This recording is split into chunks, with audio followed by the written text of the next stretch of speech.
Mi esposa trajo a su novio a nuestra cena de Navidad y dijo: «Niños, conozcan a su nuevo padrastro». Yo sonreí, serví whisky e hice un brindis que lo hizo irse sin su abrigo. Para Año Nuevo, ella entendió lo que realmente había hecho. La botella de Blantons que había estado guardando durante 3 años todavía estaba en mi mano cuando la puerta principal se abrió y escuché una voz que no reconocí. No era la voz de mi esposa, era de un hombre, más joven. Ese registro particular que usan los hombres cuando actúan con una naturalidad que no sienten en absoluto. Un tono bajo, ligeramente demasiado relajado, proyectando una confianza que han ensayado en el espejo de la visera de un coche durante el trayecto. Dejé el bourbon en el aparador, me sequé las manos en un trapo de cocina, salí de la cocina y entré en mi propia sala, donde mi esposa de 12 años estaba de pie junto a un hombre que nunca había visto. Su mano estaba en el brazo de él, con la expresión de alguien que ha estado acumulando valor para un momento que ha decidido no posponer más. Nuestros hijos, Caleb de 10 años y Sophie de 7, estaban en el sofá con sus pijamas de Navidad, mirando a los 3 adultos en la habitación con esa particular atención concentrada que los niños despliegan cuando sienten que algo adulto e irreversible está sucediendo, y están tratando de mapearlo en tiempo real.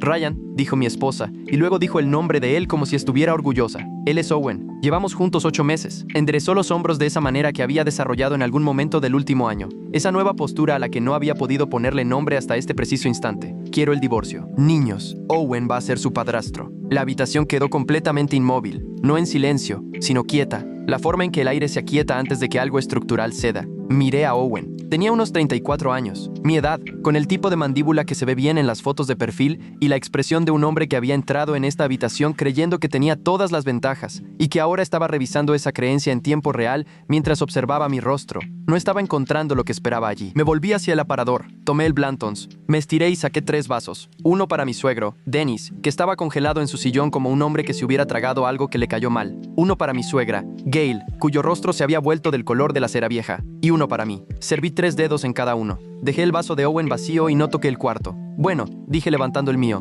«es Navidad. Hagamos un brindis». Me giré y miré directamente a Owen, al hombre que pasó 8 meses en mi casa, en mi mesa, en la entrada de mi coche, mientras yo entrenaba los partidos de fútbol de mi hijo y le enseñaba a mi hija a andar en bicicleta. Dejé que la frase reposara por un momento. «Eres un hombre valiente, Owen. Se necesita algo especial para mirar a los hijos de un hombre a los ojos». Owen abrió la boca, la cerró. Continué. «Y quiero decir, frente a todos en esta habitación, que sé lo del Marriott en Clarkson Boulevard. Sé sobre la conferencia de noviembre a la que mi esposa supuestamente asistió en Scottsdale.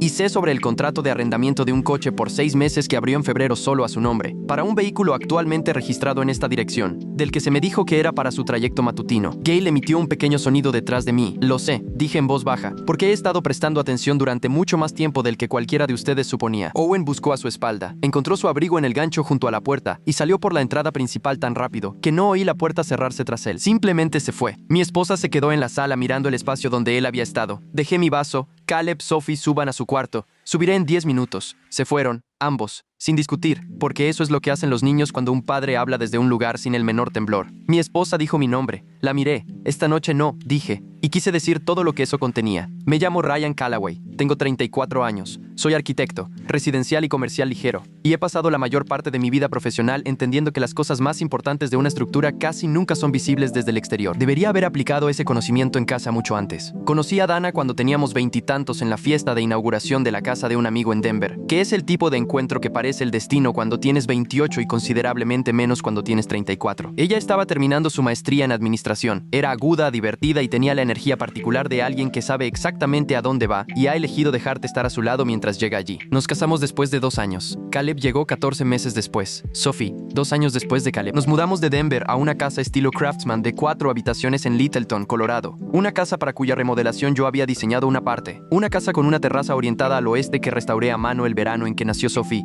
Quiero que entiendan que esta era, bajo cualquier medida, una buena vida. La había construido deliberadamente. La había elegido, cada habitación. Y la verdad es, y voy a ser honesto porque es la única razón para contar esto, que sabía que algo andaba mal desde hacía más tiempo del que quería admitir. No es que lo supiera de nuevo, sino que sentí algo que archivé, de nuevo. Lo primero que noté fue en abril. Dana siempre había sido alguien que cargaba su teléfono en la barra de la cocina. Era un hábito tan arraigado que era prácticamente parte de los muebles. El teléfono boca arriba en la barra, el cargador conectado al enchufe debajo del gabinete, algo tan constante como la cafetera. En algún momento de abril, el teléfono desapareció de la barra. Lo noté. Me dije a mí mismo que no era nada. La gente cambia de hábitos. La segunda cosa fue en junio. Teníamos una rutina los sábados por la mañana. Café, la terraza trasera. 45 minutos antes de que los niños se despertaran. Empezó a saltársela. Correos de trabajo, decía. una propuesta que entregar. Lo acepté. Siempre había sido alguien que aceptaba las cosas. Mi padre también era ese tipo de hombre, el que acepta, y tuvo un buen matrimonio gracias a ello. O eso siempre había creído. El tipo de matrimonio construido sobre la elección de no interrogar cada sombra. Lo que entiendo ahora es que hay una diferencia entre confianza y evasión. Yo había estado practicando la segunda llamándola la primera. La tercera cosa fue en agosto, en la fiesta de cumpleaños de Caleb.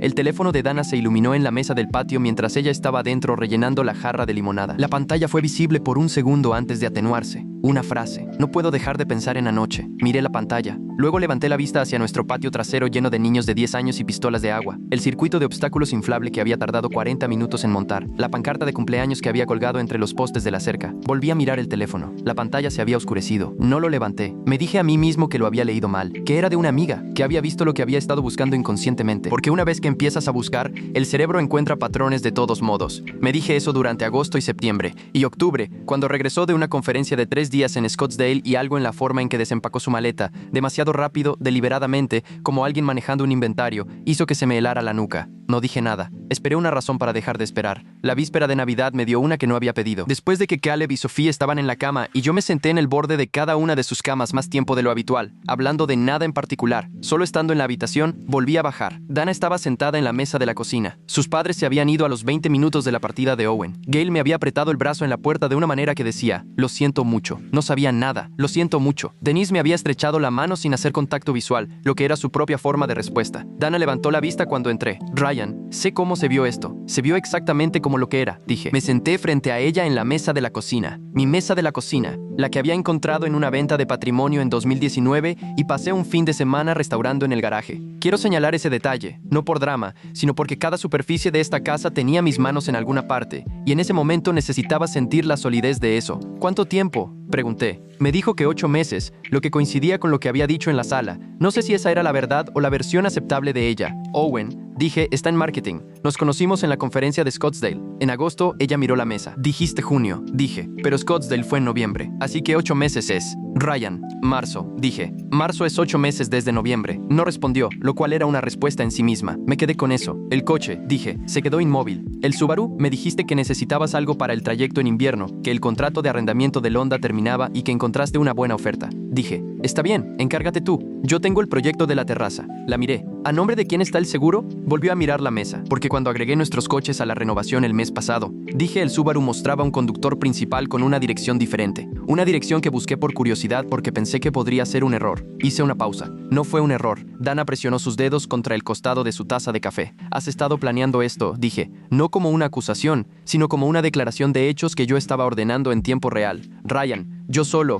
Lo de esta noche no fue impulsivo, dije. Elegiste la víspera de Navidad frente a mis suegros y nuestros hijos porque calculaste que yo reaccionaría mal delante de ellos. Querías una escena. Querías que te diera algo que señalar. El silencio entre nosotros fue diferente después de eso. La miré. A esta mujer cuyos hábitos conocía tan bien como los míos, cuyo pedido de café y patrones de sueño y recuerdos de la infancia y ansiedades profesionales había archivado durante 12 años de vida compartida, y sentí algo que solo puedo describir como la sensación de ver un edificio que diseñaste y descubrir que alguien ha estado modificando silenciosamente los muros de carga. Necesito hacer una llamada, dije. Fui al garaje, me senté en la fría oscuridad en el asiento del conductor de mi camioneta y llamé a la única persona con la que quería hablar a las 11 de la noche en Nochebuena. Mi hermano mayor, Marcus. Marcus tiene 38 años. Es un litigante comercial en Denver y la persona menos dramática que he conocido, que era exactamente lo que necesitaba. Respondió al tercer timbrazo, podía escuchar a sus hijos de fondo. ¿Estás bien?, dijo. No, respondí. Necesito un nombre, un buen abogado de familia, alguien metódico. Una pausa. Marcus no hace preguntas innecesarias. Es una de sus mejores cualidades. ¿Qué tan pronto? Mañana estaría bien, dije. Esta semana es necesario. Te enviaré un texto con alguien esta noche, dijo. Gracias. Ryan hizo una pausa. ¿Están bien los niños? Están dormidos, dije. Lo estarán. Bien. Eso es lo que importa primero. Y así era. Regresé a la casa, subí y dormí en la habitación de invitados con la puerta cerrada. Y no me quedé despierto, lo que me sorprendió. Creo que mi cuerpo entendió que lo que viniera después requeriría descanso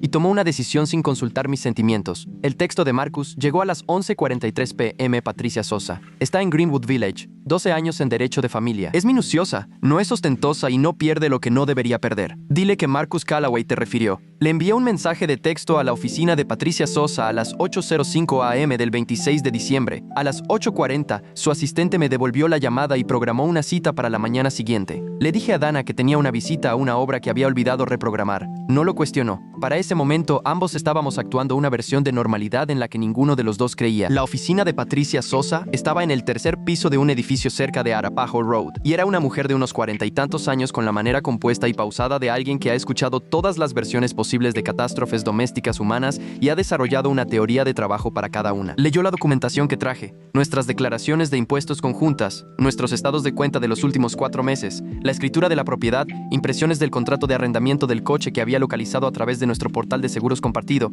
y tomó notas en un bloc de notas legal con una letra precisa y estrecha. Cuando levantó la vista, dijo: ¿qué sabe sobre el vehículo? El conductor principal figura como Owen Barrett en una dirección en Highlands Ranch. ¿Se está pagando este vehículo con una cuenta conjunta? Pensé en eso. No estoy seguro, dije. Eso es lo primero que averiguaremos, dijo ella. Si se están utilizando fondos matrimoniales para pagar un vehículo que efectivamente se está utilizando como parte de un arreglo no revelado, tenemos un problema de documentación y potencialmente un argumento de disipación. Anoté disipación de bienes conyugales. No había escuchado ese término antes. Lo escucharía muchas veces más. Patricia continuó. Colorado es un estado de distribución equitativa con un proceso de divulgación financiera obligatorio. Quiero que haga 3 cosas antes de que volvamos a hablar. No mueva dinero. No cambie nada que pueda parecer que se está posicionando financieramente y vaya a casa esta noche. Inicie sesión en cada cuenta conjunta a la que tenga acceso y dígame qué ve, qué estoy buscando. Cualquier cosa que parezca tener un destino que no reconoce. Me senté en el escritorio de mi oficina en casa a las 9:30 p.m. de esa noche, después de que los niños estuvieran en la cama, con todas las cuentas conjuntas abiertas en 4 pestañas. Me tomó 22 minutos encontrarlo. Nuestra cuenta de ahorros conjunta había tenido 6 transferencias en los 9 meses anteriores, cada una de entre $1,000 o $2,000 y $20,800, cada una pagadera a una entidad llamada Meridian Creative Partners, LLC. Escribí el nombre en el registro de empresas de la Secretaría de Estado de Colorado. Meridian Creative Partners, LLC había sido registrada en enero de ese año. Su agente registrado era Dana Callaway. Mi esposa había abierto un negocio que yo no sabía que existía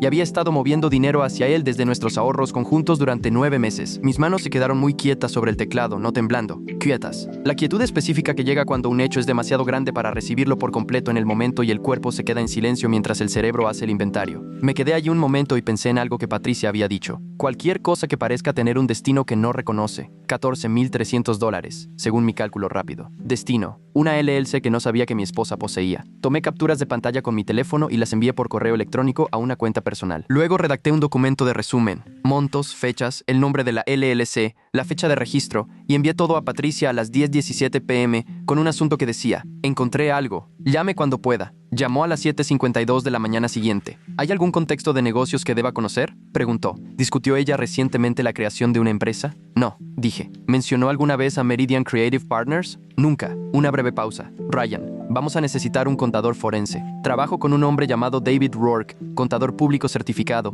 12 años en contabilidad forense, muy sistemático. Me gustaría traerlo para rastrear el historial completo de transacciones. Lo que sea necesario, dije. Quiero presentar una petición esta semana. Antes de que alguien más se mueva primero, pensé en la versión de Dana que había planeado la víspera de Navidad. El momento, la audiencia, los niños presentes, la actuación. Una mujer que había planeado eso cuidadosamente probablemente también había estado planeando otras cosas cuidadosamente.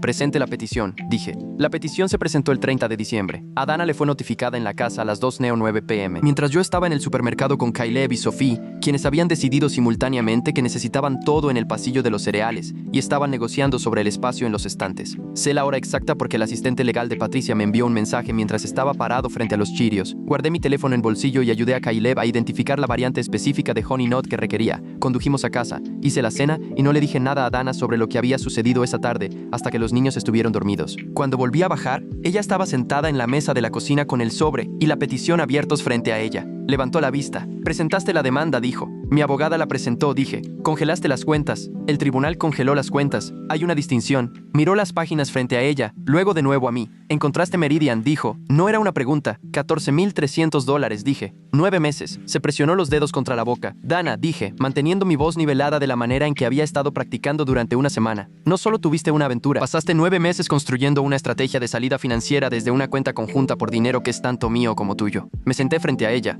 Eso tiene un nombre en el derecho de familia de Colorado. Mi abogada estará encantada de discutirlo con el tuyo. Hizo 3 intentos durante los siguientes 20 minutos para reformular qué era Meridian. Un negocio de freelance que había estado desarrollando. Una forma de construir independencia. Algo que había planeado revelar. Y escuché los 3 sin expresión, porque entendí que no eran explicaciones, eran negociaciones. Estaba tanteando lo que yo sabía y calibrando su respuesta en consecuencia. No le dije lo que se le había encargado encontrar a David Rourke. Dejé que se lo preguntara. Owen me llamó el 31 de diciembre. Quiero ser preciso sobre esto porque fue el momento más extraño de todo ese periodo. Un hombre que había conocido durante aproximadamente 90 segundos en mi sala, en Nochebuena llamó a mi celular personal a las 2:17 de la tarde en la víspera de Año Nuevo. Respondí porque tenía curiosidad. Su voz había perdido la confianza ensayada. Sonaba como un hombre que había pasado una semana en las secuelas de una decisión que había salido mal y estaba tratando de renegociar desde una posición debilitada. Ryan, dijo, creo que deberíamos hablar de... Solo quiero que sepas que no tenía idea de que esto iba a suceder en Navidad. Esa no fue mi idea. Todo eso, la forma en que ella presentó las cosas, fue decisión de Dana y quiero que sepas que no estuve de acuerdo. Dejé que eso reposara por un momento. Owen, dije, aprecio eso. Pero no creo que llamarme sea algo que ninguno de nuestros abogados recomendaría. Una pausa. ¿Estás diciendo que necesito un abogado? Pensé en Meridian Creative Partners, LLC, en el contrato de arrendamiento del coche con su dirección como conductor principal,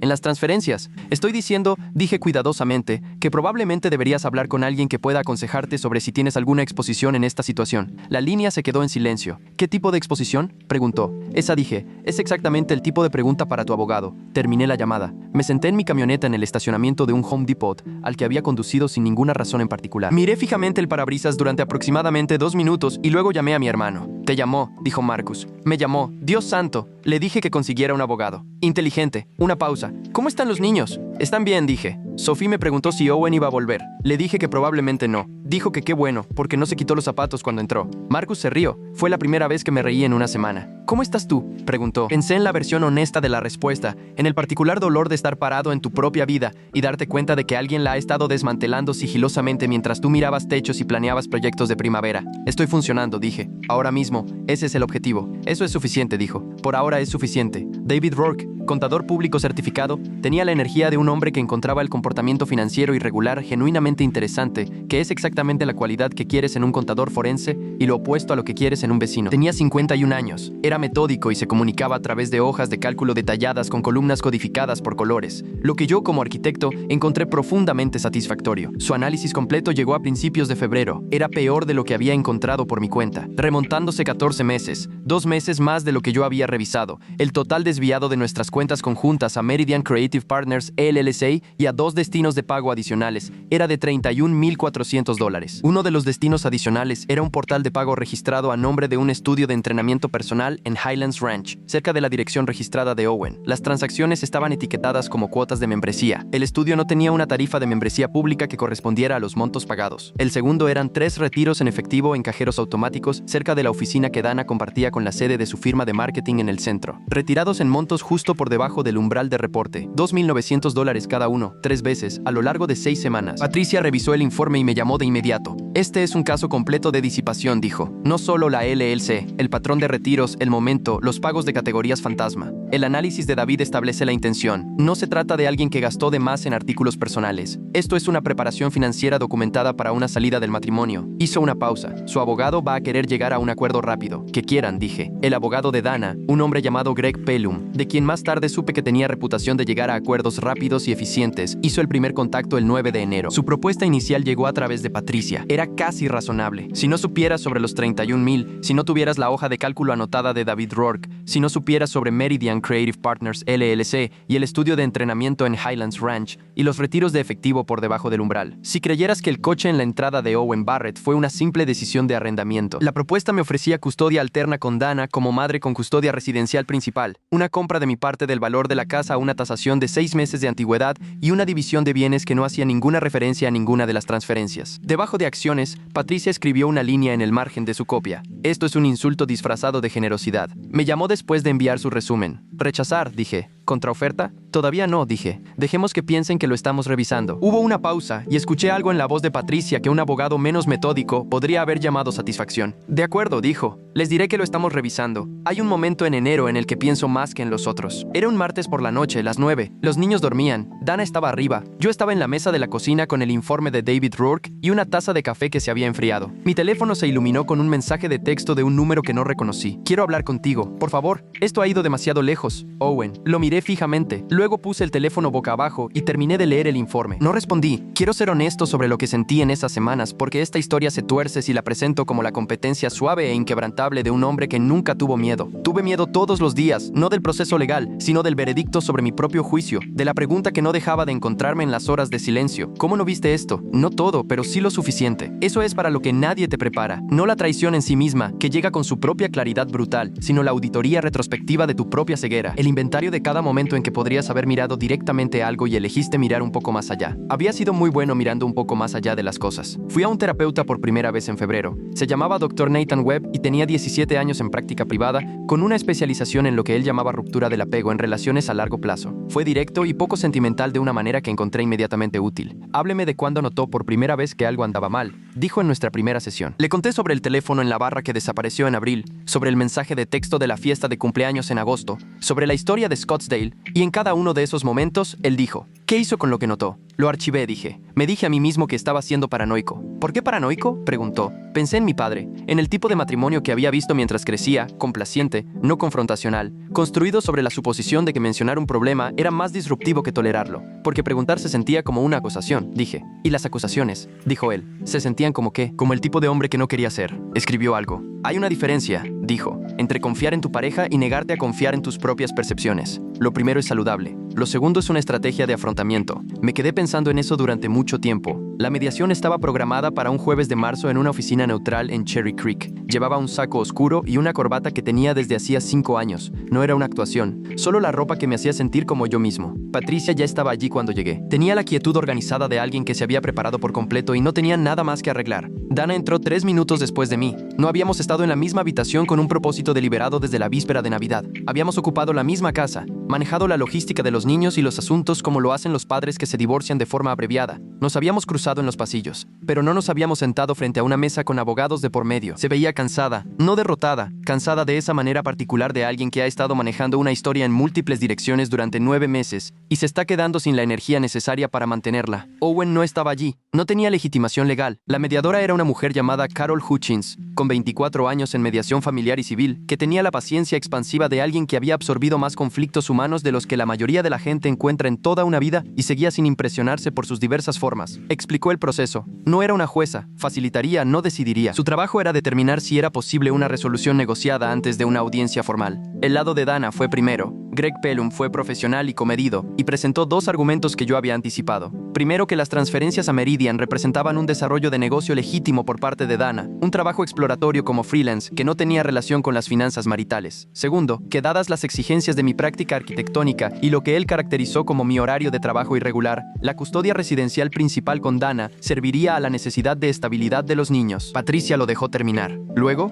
colocó el análisis completo de David Rourke sobre la mesa. $31,400, 14 meses de transacciones documentadas. La cronología anotada que establecía que la primera transferencia a Meridian ocurrió a las 6 semanas del primer contacto de Dana con Owen Barrett. El señor Rourke está preparado para comparecer como testigo experto, dijo Patricia, y guiar al tribunal a través de cada transacción en secuencia, incluyendo los retiros estructurados en cajeros automáticos y los destinos de pago asociados con una propiedad en la dirección de Highlands Ranch del señor Barrett. Greg Pellum miró el informe, miró a Dana, hizo un ajuste muy pequeño en su postura que me dijo que no había esperado la profundidad de la documentación que teníamos. Los abogados tienen gestos reveladores como todo el mundo. El argumento de la custodia, continuó Patricia, no está respaldado por ningún registro de que mi cliente fuera el cuidador secundario. Ryan Callaway ha entrenado al equipo de fútbol de Caleb durante 3 temporadas. Diseñó y construyó la mayoría de las renovaciones estructurales en la casa familiar. Tiene registros escolares, registros de citas médicas y 5 meses de documentación contemporánea sobre la crianza. No es, bajo ningún estándar razonable, un padre secundario. Puso una segunda carpeta sobre la mesa.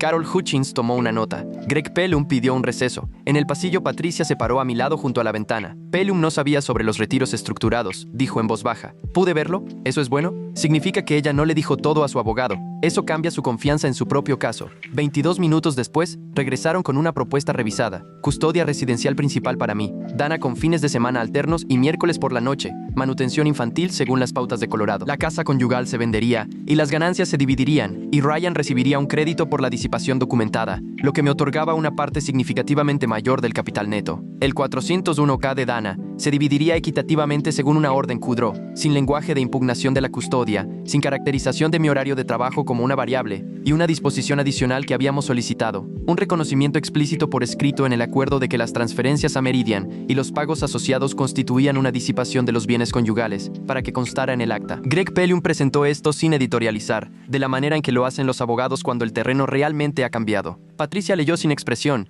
hizo 2 notas al margen, pidió una aclaración sobre una fecha de valoración de una cuenta de jubilación, la recibió. Luego me miró. Miré al otro lado de la mesa a Dana. Ella estaba mirando por la ventana. No a mí, no a los documentos. A la ventana y al cielo gris de Denver, al otro lado. Había mirado a esa mujer a través de 12 años de mesas y conocía la forma de su rostro bajo cada luz que habíamos compartido. La luz de la mañana, la luz de la cocina, la luz del hospital cuando nació Caleb, y luego cuando nació Sophie. La particular luz tenue de los domingos por la mañana en invierno. No sentí triunfo. Sentí la extraña y limpia tristeza de una estructura que ha sido evaluada correctamente y que ahora debe ser demolida. Asentí una vez. Aceptamos, dijo Patricia, con el reconocimiento de la disipación tal como está escrito. Greg Pellium miró a Dana. Un momento muy largo. Aceptado, dijo Dana. Su voz era plana, de la manera de alguien que ha dejado de actuar por completo. Carol Hutchins anotó el acuerdo para el acta. Patricia y Greg Pellium se dieron la mano, y ese fue el momento en que todo dejó de ser un matrimonio. El acuerdo se finalizó y firmó el 19 de marzo. Llegué a la oficina de Patricia 15 minutos antes, y me senté en la sala de espera mirando una impresión enmarcada de las montañas rocosas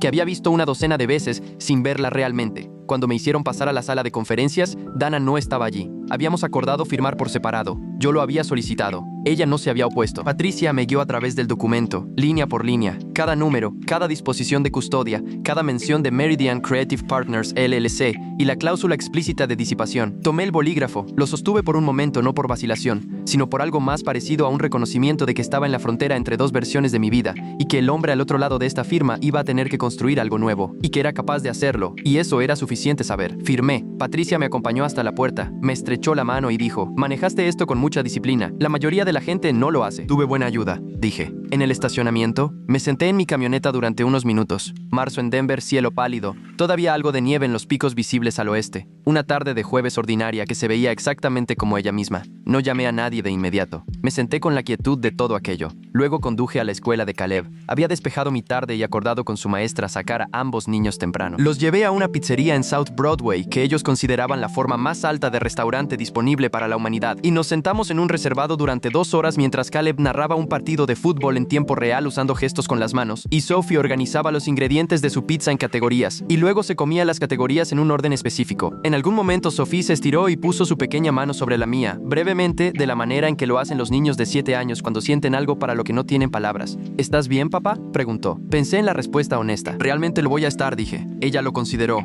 Ok, dijo, y volvió a su sistema de categorías. Caleb derribó su vaso de agua. Los 3 nos reímos. Fue lo más real que había sentido en meses. Ha pasado poco más de un año. La casa se vendió en mayo. Después del crédito del acuerdo y el pago de la hipoteca, tuve suficiente para el pago inicial de una casa adosada en Washington Park, más pequeña, más estrecha, con mejor luz de la que esperaba, y un garaje que ya he comenzado a convertir en un estudio de diseño para el hogar. Reabrí mi práctica de arquitectura a plena capacidad en la primavera. Había dejado que las relaciones con los clientes se desviaran a lo largo de los años de la manera en que dejas que las cosas se desvíen cuando eres el segundo proveedor de ingresos y el hogar se ha organizado en torno a un centro de gravedad diferente. Para el verano, tenía 3 proyectos residenciales activos. Para el otoño, un cuarto. El trabajo es mejor ahora, creo. No porque mi vida sea mejor, es diferente, y diferente no es lo mismo que mejor, sino porque estoy tomando decisiones desde una posición de claridad, y la claridad le hace algo a la calidad del trabajo que la comodidad y la evasión nunca podrían. Caleb entró en la alineación titular de su equipo de fútbol en el otoño. Sophie se ha obsesionado inexplicablemente con el piano, y le he arreglado clases a 3 cuadras de la casa, y me siento en el pasillo todos los jueves y escucho a través de la puerta. Ven a su madre en fines de semana alternos.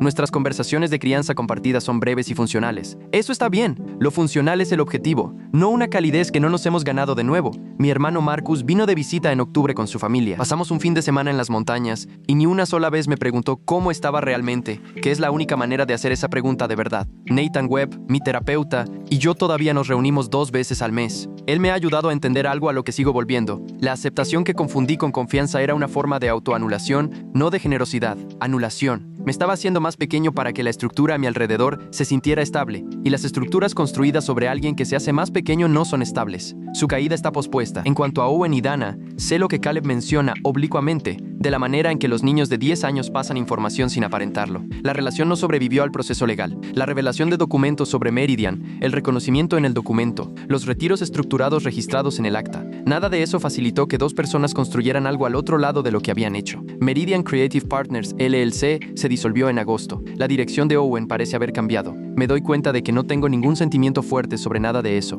Las decisiones tienen geometría. Puedes ver su forma claramente desde una distancia a la que no podías acceder mientras estabas dentro de ellas. Estoy en una casa adosada en Washington Park, viendo la luz de la montaña entrar por una ventana del oeste al final de la tarde. Tengo 2 hijos que, según cualquier medida razonable, están bien. Tengo un trabajo que es mío y una práctica que reconstruí desde las raíces. Eso es lo que conservé. Eso es lo que construí. Si hay algo que valga la pena sacar de esto, es que la dignidad no es la ausencia de miedo. Tuve miedo todos los días. La dignidad es seguir tomando decisiones precisas mientras tienes miedo, porque la precisión es la única moneda que no se devalúa bajo presión. En la víspera de Navidad, en mi propia sala, serví un vaso que no bebí e hice un brindis que nadie olvidó. No gané porque fui listo. Gané porque finalmente dejé de permitir que otra persona definiera los términos de una vida que había pasado 12 años construyendo con mis propias manos. Y resulta que esas manos todavía funcionan perfectamente.